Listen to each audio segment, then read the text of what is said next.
کس نے امام حسین کو خط لکھا تھا؟ مولا آئیے. اس کو پتہ نہیں تھا امام حسین چل پڑے ہیں. چلا گیا بزنس کے غرض سے، تجارت کے غرض سے.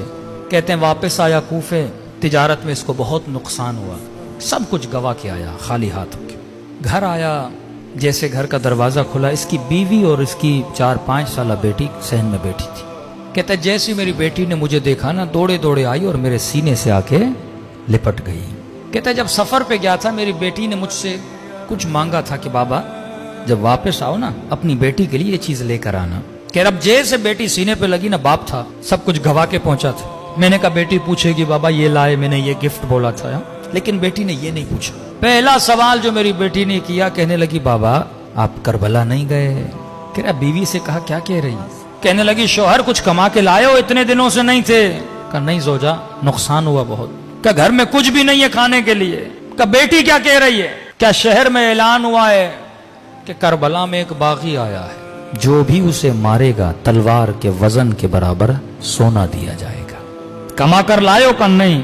کہ جلدی جا، گھوڑا اٹھا، جلدی پہنچ، دیر نہ کر. پورے کوفے کے لوگ جا رہے ہیں، جنگ ہے.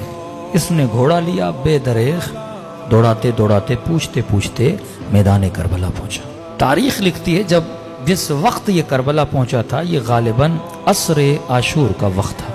اس نے دیکھا میدان کربلا پہ لاشیں بکھری ہوئی ہیں. ایک ہجوم ہے گھوڑے سواروں کا، نیزے برداروں کا، اور اس ہجوم کے بیچ میں ایک شخص تکو تنہا کھڑا ہے.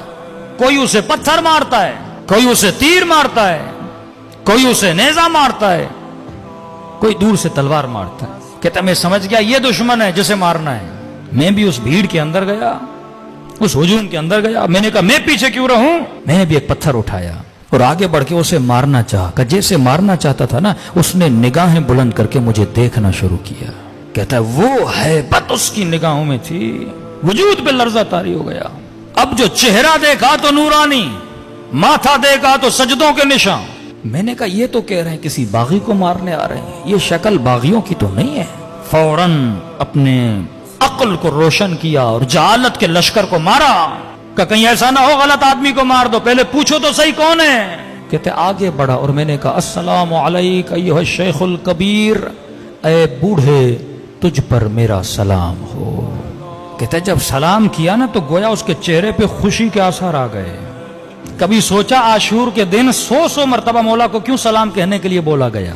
ایک بار سلام کرو. کہ نہیں، عاشورہ کے دن میرے بابا حسین کو 100 مرتبہ سلام کرو. کہ مولا زین العابدین اتنے سلام کیوں؟ کہ کیونکہ عاشورہ کے دن میرا بابا ترس گیا تھا.